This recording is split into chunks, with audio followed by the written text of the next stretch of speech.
America. We plan to do this, and we will do this for any people who are fighting against American imperialism. You want to get to... I've heard several comments from people that was talking about with the people, for the people, and by the people. Being a black woman from Mississippi, I've learned that long ago that's not true. It's with a handful, for a handful, by a handful. But we're going to change that, baby. We're going to change that because we're going to make democracy a reality for all of the people of this country.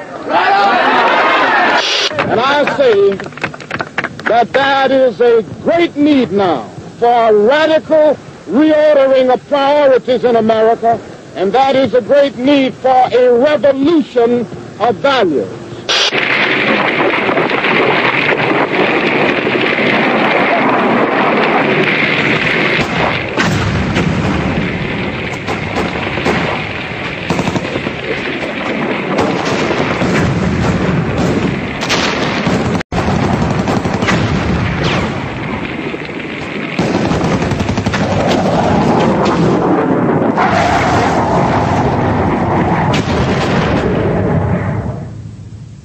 We've got some difficult days ahead, but it really doesn't matter with me now because I've been to the mountaintop. I don't mind.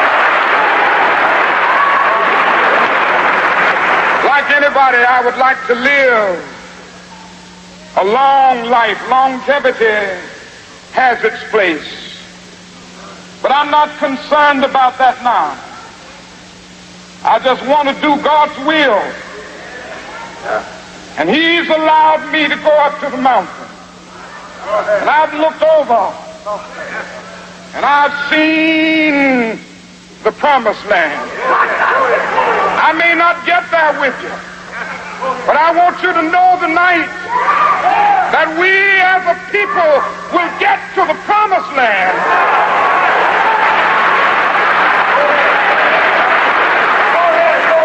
So I'm happy tonight. I'm not worried about anything. I'm not fearing any man. Mine eyes have seen the glory of the coming of the Lord.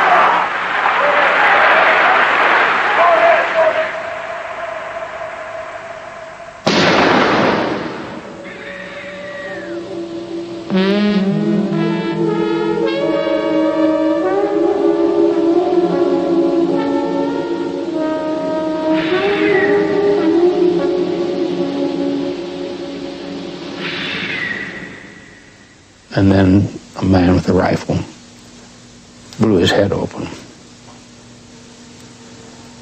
And from the apartments and the ghettos and slums of America, and all the places he'd been, you can put it on a map, and the places that Dr. King had been is where they came out in rage and bitterness that this could happen to this non-violent prophet of social change, committed, driven to create social change, to achieve social justice for all the people in the society and in the world.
if they went, if they thought black men should be killed. I was just driving into Marlon Brando's house up in Beverly Hills.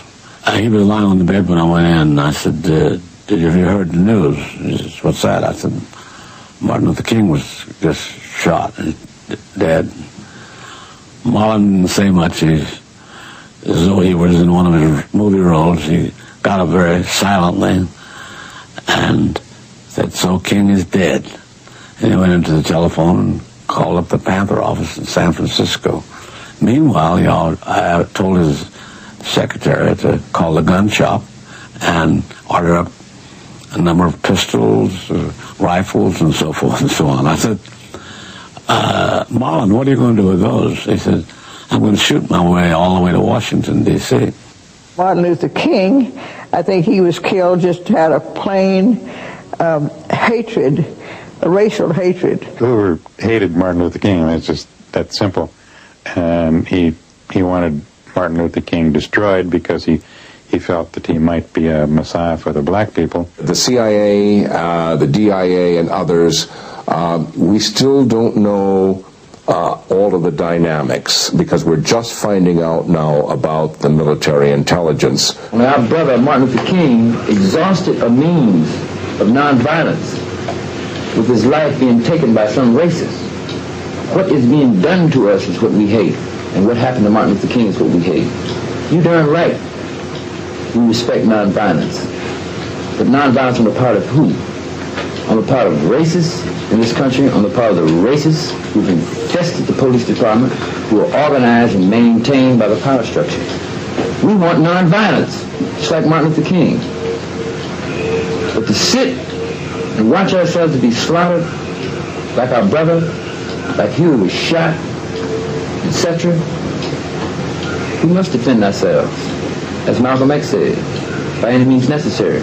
2 days later, they murdered Bobby Hutton in the shootout that had happened 2 days after Martin Luther King. About 50 police were shooting into this one house for 90 minutes. And they didn't know who was inside. They threw in tear gas canisters to force the people to come out. The tear gas canister, one of them exploded and caught on fire. So this was a burning basement.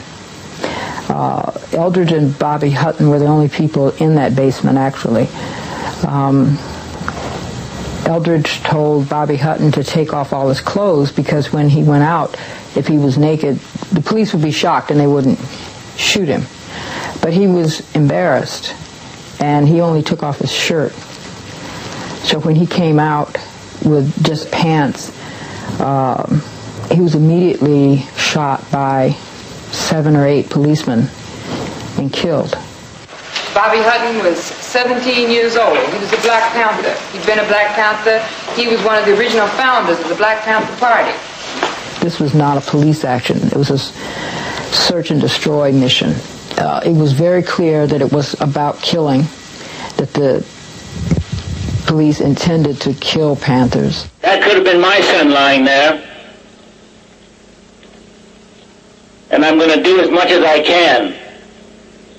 I'm going to start right now. What happened for the party after that was a tremendous upsurge in community support. People gave lots of money, gave lots of time. They could see all the things the Panthers were saying were actually true. The fact is that some of our fellow citizens have turned against our society and turned against our government. People perhaps that you do not see, people that perhaps you do not come in contact with. Only 40% of the men that live in the ghetto have jobs that pay more than $60 a week. How can you support a family? How can you bring up children in dignity? Robert Kennedy is the only man on the current political structure that can do the job that we need done. Is there a second choice? There is no second choice as far as we're concerned. Now let's go on to Chicago and let's win there.